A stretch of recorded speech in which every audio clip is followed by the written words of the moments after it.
हाँ, नारद मुनि का लीला सुनो। तो श्रीला नारद मुनि जब भगवान के भक्तों की तपस्या देखते थे, कई भक्त अपनी तपस्याओं में अंतिम पड़ाव तक नहीं पहुंच पाते थे। हाँ, इतना संकल्प लेता था भक्त लोग, पूरा नहीं कर पाता था, वापस आधे रास्ते से वापस लौट जाता था। हाँ, तो नारद मुनि को लगा कि अगर भगवान स्वयं नारायण अगर खुद ही तपस्या करेंगे तो उनके भक्त को बहुत मोटिवेशन मिलेगा। मोटिवेशन क्या मिलेगा? हाँ, और आगे चलेंगे।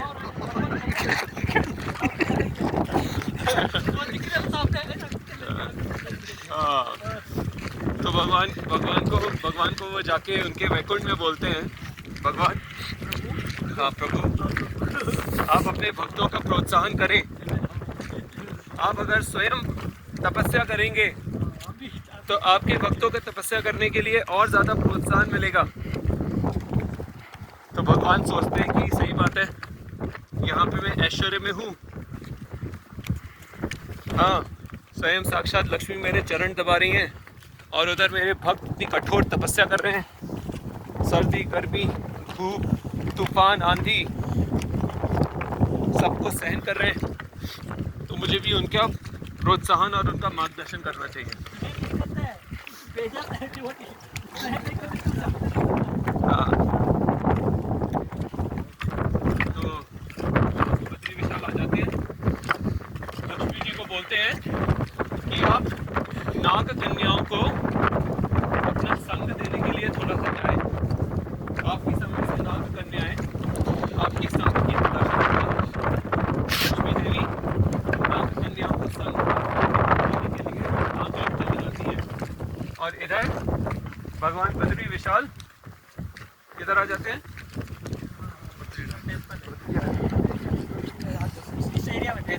केदार खंड में आ जाते हैं, केदार खंड कहते हैं, केदार खंड में आ जाते हैं। बोलते ये खंड सबसे ज़्यादा तपस्या करने के लिए उपयुक्त है।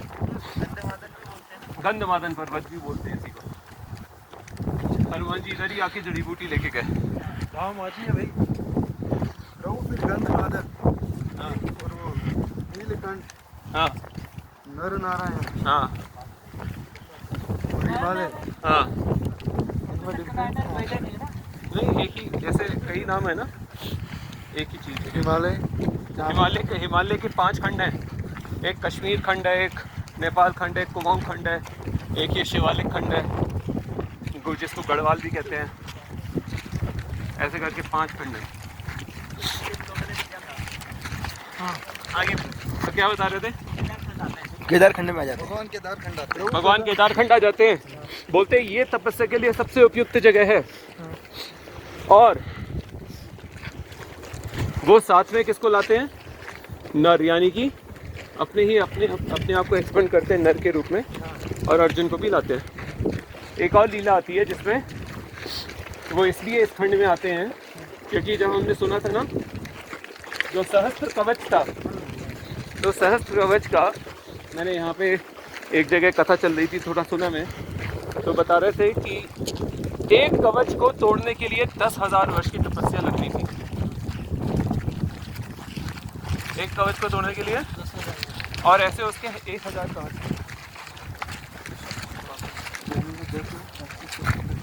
हाँ, तो यहाँ पे केदार खंड में इस पर्टिकुलर जगह का ये महत्व है कि यहाँ पे 1 वर्ष तपस्या करने से 1,000 वर्ष तपस्या का फल हो जाता है।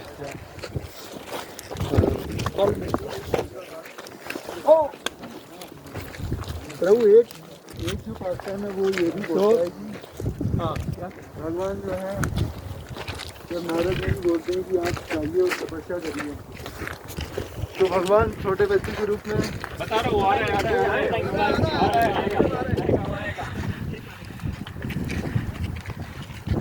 तो जब वो इस खंड में आए तो उनको दिखा कि इस स्थान पे तो शिव जी और पार्वती जी का निवास है। तो उन्होंने वो सोचने लगे कि अरे ये तो मेरे भक्त हैं, इनको तो मैं कैसे हटाऊं, कैसे इस स्थान पे बैठे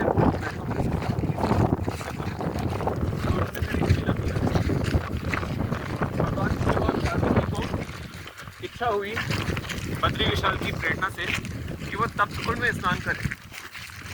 तप्तकुंड में स्नान करने के लिए कौन आते हैं? शिव और पार्वती आते हैं। जैसे ही वो नीचे आते हैं तप्तकुंड में स्नान करने के लिए, उनको एक छोटे से बालक की रोने की आवाज़ आती है।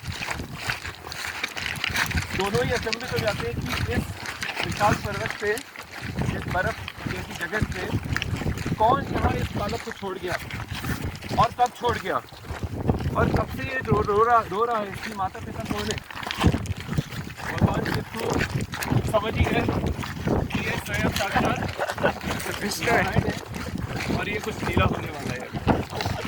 परंतु पार्वती जो है वो करुणा में भर गई और बोली कि मैं इसको पहले कंबल में अच्छे से, ये ठंड में हो रहा है, इसको मैं गर्मी देखे और इसको हमारे स्थान पे छोड़ के आती हूँ।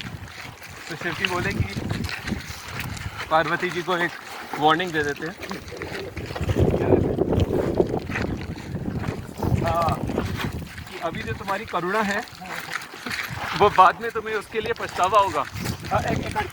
हाँ, हमें सांसारिक मोह माया से क्या लेना देना। हाँ, भगवान शिव उस वक्त बोलते हैं कि ये संसार में सुख और दुख तो हर किसी व्यक्ति के नसीब में होते हैं।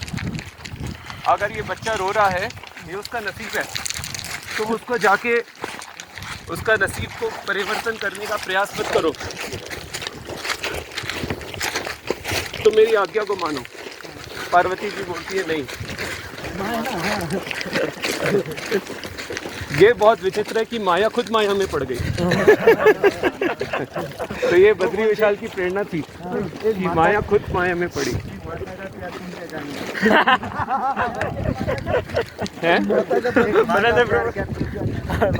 माँ का प्यार तुम क्या जानो। हाँ, एक माँ का प्यार तुम क्या जानो, बद्री बाबू।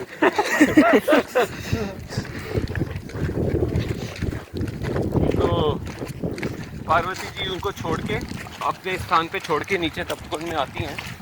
और जैसे ही वो अपने स्थान से छोड़ के आती हैं और दोनों जैसे ही तप्तकुंड में स्नान करके वापस अपने स्थान जाते हैं, तो उनको लगता है कि वो अपने स्थान जा ही नहीं पाएंगे, क्योंकि उनका रास्ता जो है वो पूरी तरह से बंद हो चुका होता है। और कितनी भी योगिक शक्ति के माध्यम से वो अगर चाहें भी तो उस स्थान को प्राप्त वापस नहीं कर पा रहे।